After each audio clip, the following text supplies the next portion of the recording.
오늘 말씀은 야고보서 3장 전체 말씀인데요. 1절에서 12절까지만 읽도록 하겠습니다. 내 형제들아, 너희는 선생된 우리가 더 큰 심판을 받을 줄 알고 선생이 많이 되지 말라. 우리가 다 실수가 많으니 만일 말에 실수가 없는 자라면 곧 온전한 사람이라 능히 온몸도 굴레 씌우리라.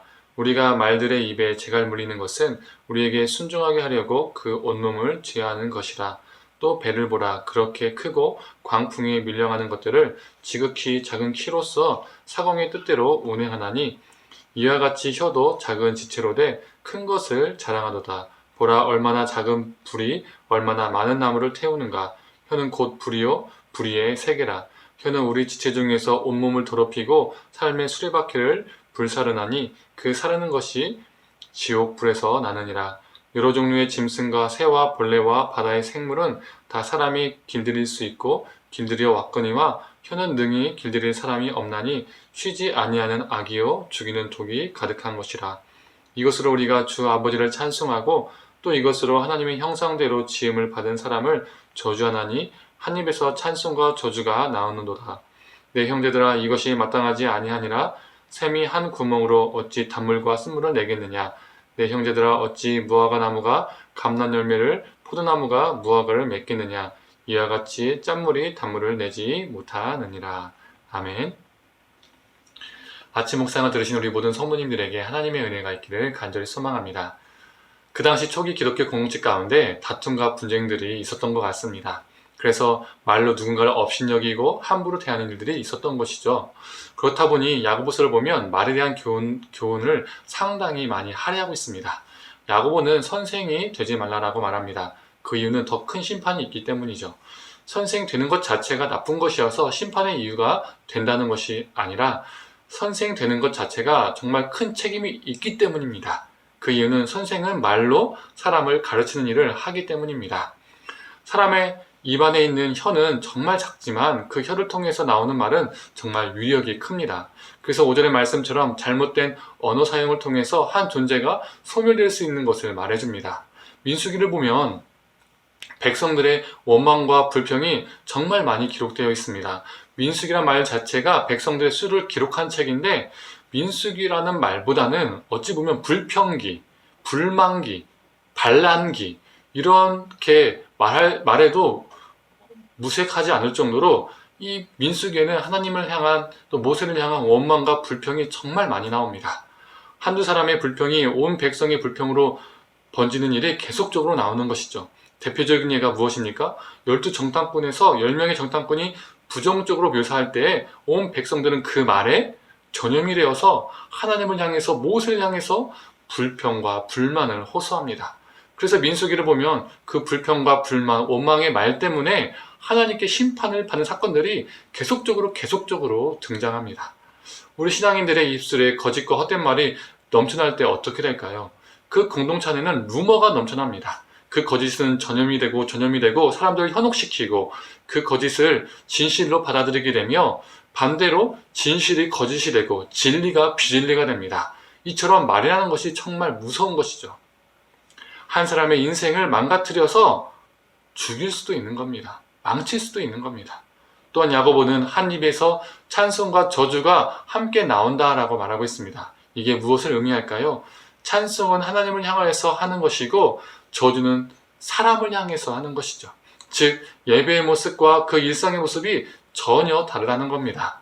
예배에서는 거룩한 모습으로 나아가지만 그의 입술과 그의 삶은 일상에서 꽝이라는 겁니다. 자신의 삶으로 자신의 입으로 누군가를 업신여기고 죽이고 있는 것이죠. 이러한 입의 죄악을 막기 위해서 야고보는 지혜를 구하라라고 말하고 있습니다. 그 지혜는 위로부터 오는 지혜입니다. 그 당시 사회인은 헬레니즘, 헬레 문명 속에서 살았었죠. 그 헬라 문명, 다른 말로 하면 그리스 문명에서 발달된 것이 무엇입니까? 바로 철학입니다. 다른 말로 하면 지혜라고 하죠. 그리고 그 당시 사람들은 그 철학으로 자신들의 생각을 토론하고 웅변을 했었습니다.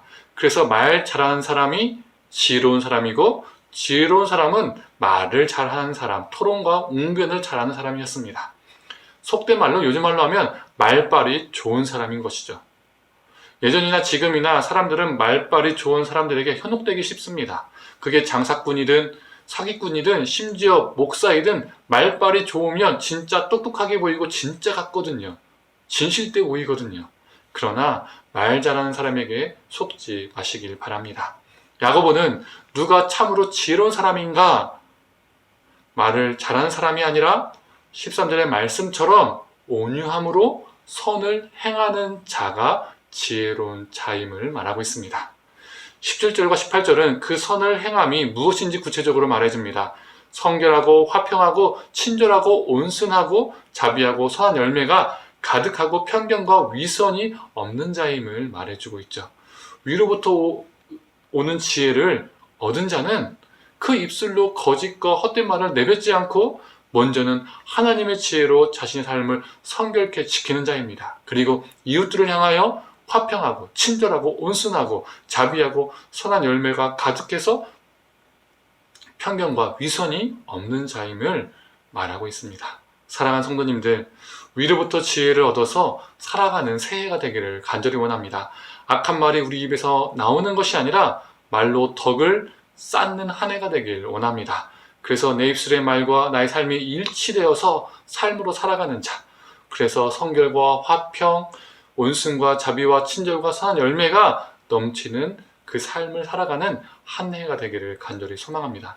그래서 먼저는 하나님께 영광이 되고 그 말과 지혜로운 삶으로 생명을 살리는 존재가 되기를 간절히 축원합니다. 함께 기도하겠습니다. 하나님, 말로 사람을 죽일 수도 있고 말로 사람을 살릴 수 있음을 우리가 오늘 보게 됩니다.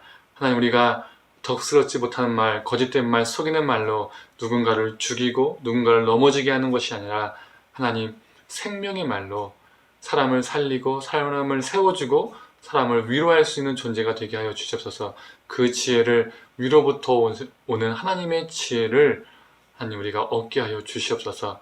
그래서 하나님, 우리 삶 속에 선한 열매들이, 친절들이, 온유들이, 사랑들이, 자비들이 넘쳐나게 하시고 위선과 편견이 없는 삶을 살게 하셔서 우리의 믿음과 우리의 삶과 언어들이 일치되어지는 그러한 존재, 2023년도 되기를 간절히 하나님 우리를 붙들어 주시옵소서. 감사드리며 사랑에 많으신 예수님의 이름으로 기도드립니다. 아멘.